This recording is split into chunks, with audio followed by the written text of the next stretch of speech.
Well, I figured that was better than nothing for a intro there. Cold as Ice by Foreigner might be a good way to set things up. It's just after 4:30 here on AM 1240 KASO. We're also streaming online on the City of Minden Facebook page by a hodgepodge of wires and camera work there. So thanks to Will for setting that up for us.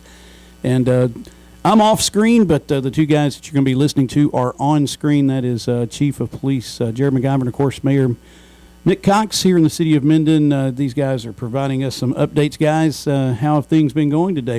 Have y'all been busy at all today? Preparing has been busy. We've been busy all week long, meeting after meeting. I know the chief and your staff's been meeting, and then I've been meeting with Public Works and Homeland Security and the fire department, and then all together we've been meeting this week, and we met as a group, and so we're trying to learn how to share a microphone here. Yeah, it's not we're usually set up for one guest at a time, but we'll let you guys work in.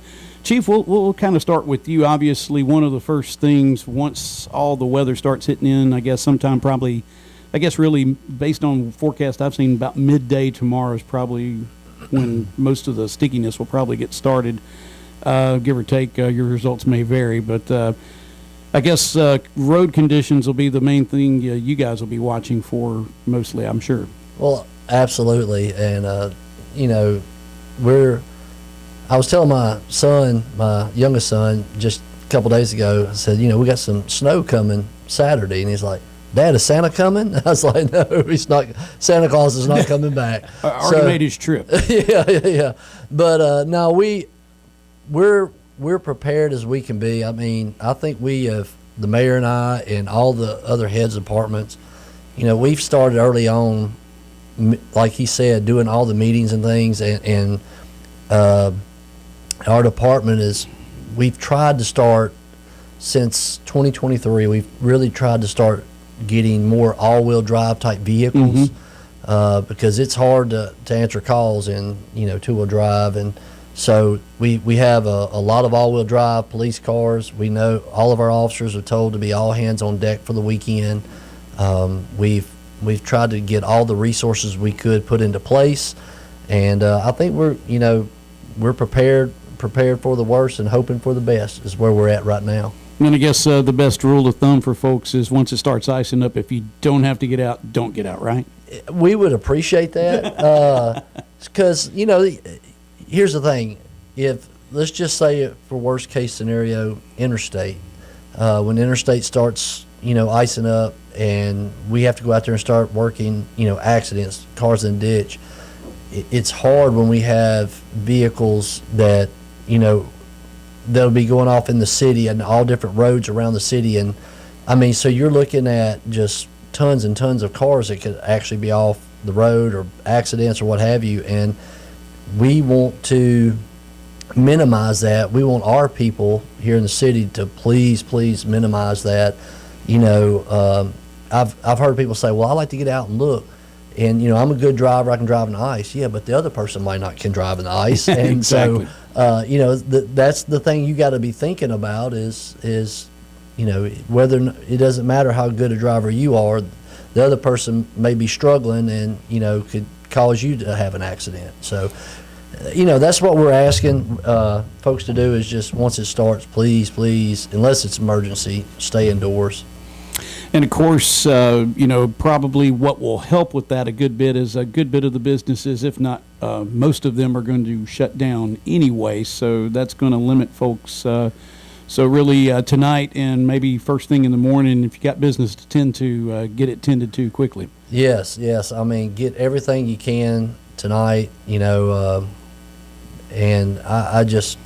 I would just tell folks to stay home this weekend, catch up on Netflix series. Yeah, there you go. There you go. We want to keep it safe, and the best way to help us is to stay at home and stay off the roads.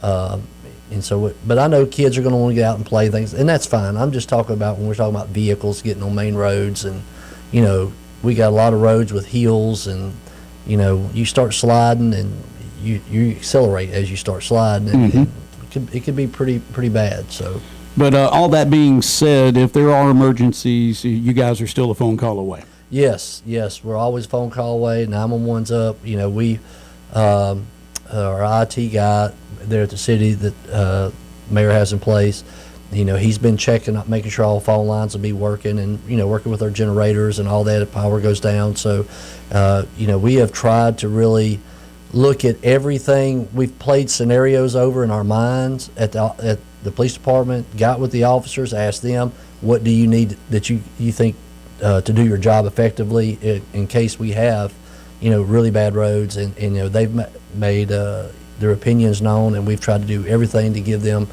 all the stuff that they need to do their job. The mayor's asked the same thing, hey, what do y'all need? And so, you know, and when the mayor asked that, I said, let me make a pretty good sized list, Mayor. But no, You asked the wrong question. Yeah, that's right. No, but mayor's been great with this. He has really tried to get out ahead of that and have a lot of meetings. And so, I mean, that's going to be the key here, is the communication part. Everybody working together here in the city, and we, you know, we've talked about outside sources, you know, as far as like DOTD and things. Well, they've got a big area to cover, so we are preparing to cover ourselves here in the city with all of our entities here. So we want people to feel comfortable and know that we're going to do our best. We're giving them our best as this storm comes. Well, Mayor, we'll drip back over to you real quick. Of course, you end up having to wear all the hats because the buck stops with you, of course. But I'm sure with you, you've worked with Tyler Public Service, with all the line crew, with everybody. Everybody's on standby, I'm assuming, this weekend as we get ready to roll through all of this. We even have people sleeping at City Hall starting tonight in closets, and you know, City Hall, and that's no joke. City Hall's generator backed up, so if it loses power, we have people staying in town that live outside of the city limits. We will have the line crew. They're not going home. They're standing by, preparing for anything that comes our way. The water department, same thing. Sewer department, same thing. Street department's out right now, sanding and salting roads. And then they're going to go out again first thing at daylight in the morning and salt and sand roads, just to keep, particularly the hills, and then the main thoroughfares. Yeah, we have a lot of hilly roads. When you're in charge of them, you realize how many you have, and you know, like your Depot Hill from the courthouse down to the railroad tracks. That's a bad one. Bayou Avenue's always problematic. Oddly, Industrial Drive gave us a lot of problems last time. And 531, if a truck gets stopped on that hill, we saw them sliding off. And so we're going to try, just because it's a state highway doesn't mean the city's not going to sand and salt it. We're trying to get ahead of all of that right now. And like I said, they're out. We bought 2 new spreaders this week. So now we have 3 sand and salt spreaders in the city. They're all running right now. We have plenty of sand and a pretty good quantity of salt on hand. It's amazing how much depends on electricity, and so it's all going to rise or fall on whether we lose our main power supply or not, and how robust that is. The storm, a lot of it's going to hit us directly. It looks like the ice is our enemy here. If it was just a snow discussion, if it was just a cold discussion, we would be, you know, pretty confident about that. But ice is what takes down tree limbs. It's what takes down power lines and causes a lot of troubles, and particularly driving also. So it's a very complicated creature. As the chief said, we've met so much this week. We had a meeting as recent as 3 o'clock today, and we had met so much that we basically just kind of all sat there and rehashed what we've been hashing over all week long. And finally I said, there's really nothing more to say, is there? And they're like, no, sir. And the agreement was, now we just wait. Now we just have to see what's Just hurry coming. up and wait is the name of the game now. And we have really done I'm pretty proud of our team across the city, public safety and public works, and really a lot of people pitched in different things. We have different scenarios depending on how it goes. And so depending on how we need to respond to things, we have different plans in place that we may not have to roll out. we hope we don't have to roll out some of our plans, because that would mean it's not as bad as we're anticipating. But Mark, bluntly, everyone needs to realize that the projections have been going downhill as the week goes on. A lot of times you get a report early on, and then it improves. It's like, okay, it's not going to be as bad as Yeah, the we thought. weatherman lied to us again. And I hope he still is lying. Yeah. Unfortunately, it doesn't look like it I really this time hope he around. still is, but every report I've gotten every day starts off with something on the lines of today's is a little worse than yesterday's, or today's is not any better than yesterday's. And so I'm not getting any comfort from the National Weather Service at the moment. The memo for the public is take care of yourself. Help your neighbors, help one another, watch out for one another, stay off the streets, watch for kids out playing. Yeah. You know, all the things that in our environment that'll be in jeopardy or will change because of this. So, Well, and you and I mentioned it last night. We were talking normally you would talk about mutual aid. You have extra Yeah, line crews that's come right. in. Like if it's a tornado comes through, you get neighboring areas that weren't affected by the tornado to help. Well, the problem is everybody that's our nearby neighbors are all dealing with the same ice and weather that we're dealing with. we've been in discussions with line crews as far away because they're not in the line of fire, if you would, from Florida, Ohio, but we're primarily looking for mutual aid help with our line crew if it's severe enough from South Louisiana. It looks like they're still going to be out of Dodge, but they're, and rightfully so, a lot of those crews, a lot of our kind of sister line crews Yeah. that are similar to us, that are LEPA members, they're holding back their line crews in case they have a problem. They've got to take care of their people first. But we've had many conversations, and help is on standby. They've just got to be released to come up here, depending on the severity of their households and ours. Brings me to another question that I'm sure you've had discussions with. Obviously, LEPA is our energy provider. Have they given you guys any kind of guidance as far as what their feelings are with the winter weather as well, as far as power availability, no like rolling blackouts or anything like that? I know I remember back in 21, of course, that was a different contract, different company, Yeah. but I wasn't sure if I'm sure you've had conversations with them on all their scenarios as well. Well, they're a very helpful group of people, and all the discussions that we've had with LEPA have been, how can we help you? What do y'all need? What do you think you'll need? What do you anticipate? It's not looking good on our end for y'all. We're going to get crews on standby. As soon as they're released, we'll have people mobilized that can come right up here.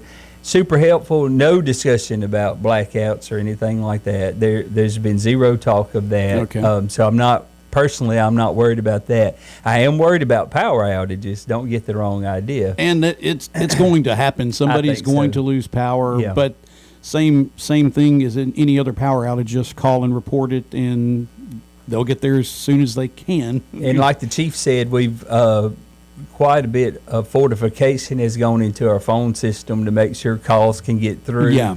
We set up that new Public Works building down there with multiple phones.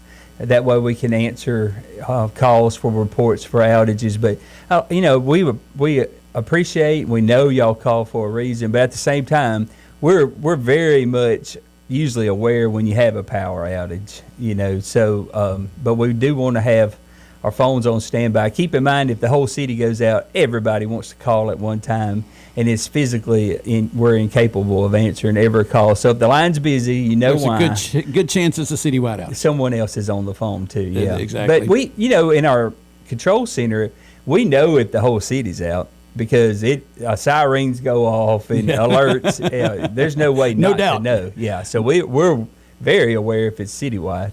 Obviously, the other big factor is water. Of course, cold weather and pipes just don't go hand in hand. And you and I talked about it yesterday. Sewer and cold weather don't go hand in hand either. That's right. And you really would think that sewer would be fine, but sewer can be problematic. And then we have lift stations that pump the sewer down towards Sibley to where the sewer plant is. It actually goes underneath the interstate with a 24-inch line. Nice. But anything's subject to happen. in the public works world, you just fix what breaks at this point. And, Exactly. And we don't know. At this point, we just don't know we don't know what we don't know. What we do know is we have a plan for whatever happens. We have crews on reserve. We have crews on standby with water, with sewer crews. There are contractors at a Shreveport Bossier already on standby for the city of Minden solely. So we have backup in our pockets, and it's just a matter of seeing what the needs are.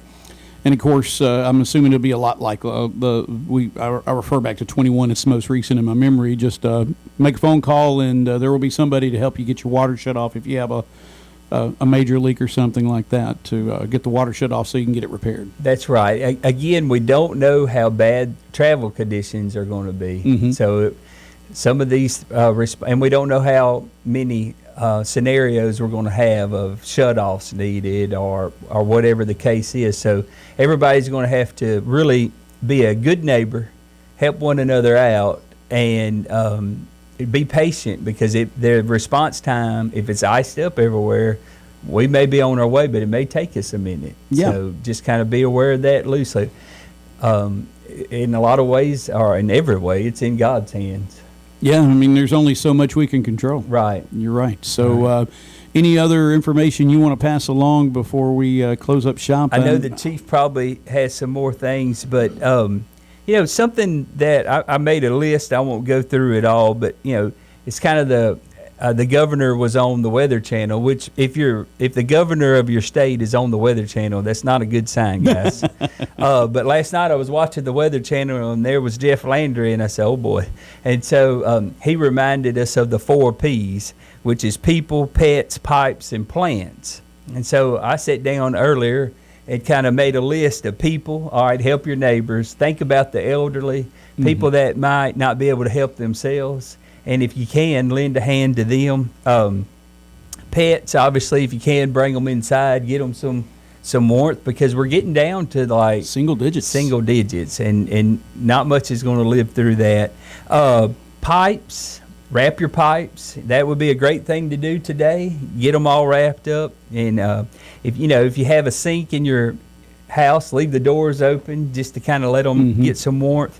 But as far as plants, obviously, I'm not personally over worried about your shrubberies, but but if you think about plants, think about trees, think about tree limbs, think about where you park your vehicles. Exactly. If you've got a big tree in your yard, but part of your driveway is not under those tree limbs, maybe move your vehicle where it's not parking under limbs. So just kind of be mindful of things like that. Where you're sleeping in your house. If you got a big tree limb over your bedroom, you might ought to move to another room or another part of your house. Just to be safe. Careful. Look, this freezing rain, ice on a limb adds unbelievable amount of weight to a tree limb. So I would just go ahead myself, and my advice is prepare for those limbs to possibly fall. Because if there's a limb that's going to fall in your yard, and we do have 1/2 inch to 1 inch of ice, I would just go ahead and gamble on the fact that it's going to fall. Yeah, and that's the one thing we can all guarantee is everybody's going to have yard work when this thing clears out. It's going to be a good day next week, probably for plumbers and for yard landscapers, cleanup crews. But Chief, did you have anything else that? Just, look, if you're out and about, we understand that people are going to get out, maybe if they're going to be walking or kids out or ATVs, what have you. I would ask you, please, please, please, if you see a power line down, don't go up and try to move it. Don't move a power line. Call us. We'll get in touch with line crew. Call line, whatever we got to do, but don't move. Don't be cutting trees, helping your neighbor as far as cutting trees off power lines. Let us do that. Only if it's some kind of dire emergency would we suggest that. I'd also caution folks of pulling other people out. That you want to help pull folks out, but then again, could cause damage to another person's vehicle as you're trying to pull it out, or your own vehicle. So those are things just to think about that come to mind as we go into this for this weekend. I can't, like I said, we've ran every scenario we know to run. and tried to think of everything. So I feel I guess peace about us handling the situations this weekend because of all the preparedness that we have done at the mayor's office, and all the departments have put into this. And I hope that no matter what's thrown at us, we're going to conquer it regardless. So, real quick, Mayor, if you would, there's obviously somebody in town that probably doesn't know the phone number to call. I mean, I don't. Well, At this point, you would think they would, but if you throw it out City Hall's number is 371-2344. That's 371-2344. Y'all looking at me funny. Is that not the number? there, 2144. My goodness. 37. All I right. was thinking that's a new number. That's The only reason I say that that's is the number our secondary number is 1244. So when cutoffs come out, we always get the phone calls. that was the number to the Bat Cave. 318-377-2144. That's the number to call. But if you're in a pickle, call 911. If there's an emergency, call 911. Obviously, yeah, emergencies. and they'll- 377-2144 is the number to call. That would be like for water pipes, Water pipes, lines power down, outages, things like that. Yeah, any kind of public works related issues that might come up, and hopefully that'll get you Now, fixed if up. you have a situation where the police are involved, what would you recommend there? 911, or would you rather them call the police directly? Yeah, emergencies 911, or the police department is 371-4226. 371-4226. You'll hear different options. If you're wanting to get an officer immediately, I would say just hit option 5. But if there's other things that's other than just wanting an officer at that moment, then listen to the options. But that's the number for the police department. But 911 for sure if it's an accident, or if you come upon someone just slid off the road, there's no injuries, no one's hurt, I would just say call our regular number. But if it's any kind of emergency, definitely 911.